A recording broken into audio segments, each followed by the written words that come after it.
النبي بدل عليه الصلاة والسلام ايديولوجي قبيلكو هيستي أفكارته الرميسنا waxay in la isxaqiro oo reerka kala la yeeso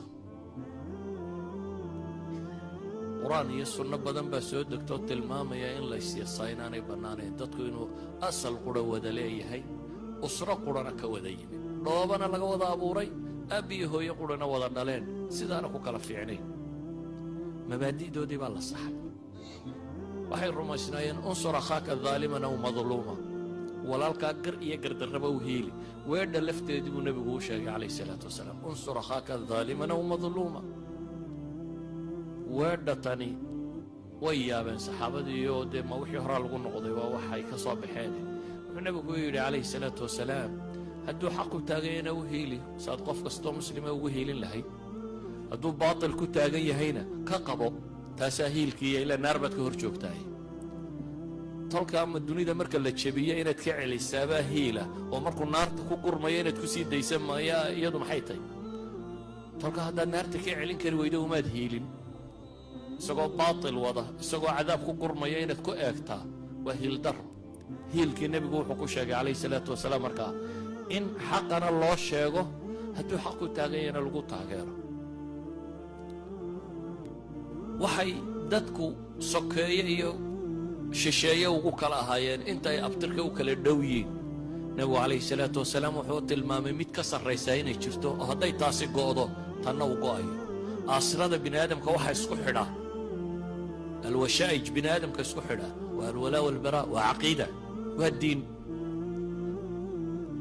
diin baa reerkii kala kaxaysay ideology wixii la rumaysnaa baa reerku ku kala tegey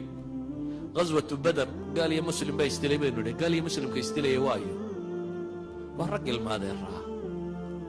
markuu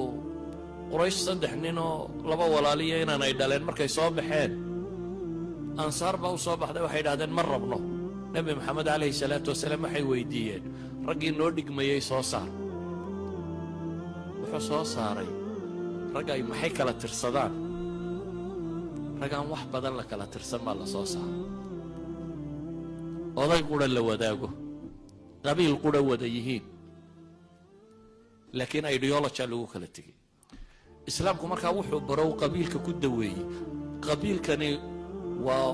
wicaa dadka ururiya laakiin ideology maaha afkaartii uu dadku rumaysnaa afkaartuu dadku rumaysnaa waxaa laga dhigay inay caqiida noqoto iyo diin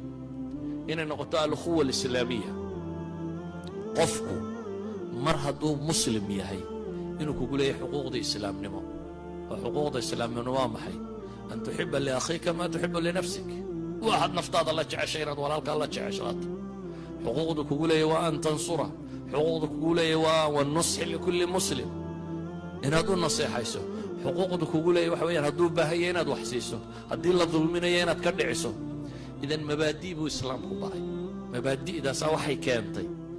inay buuxiso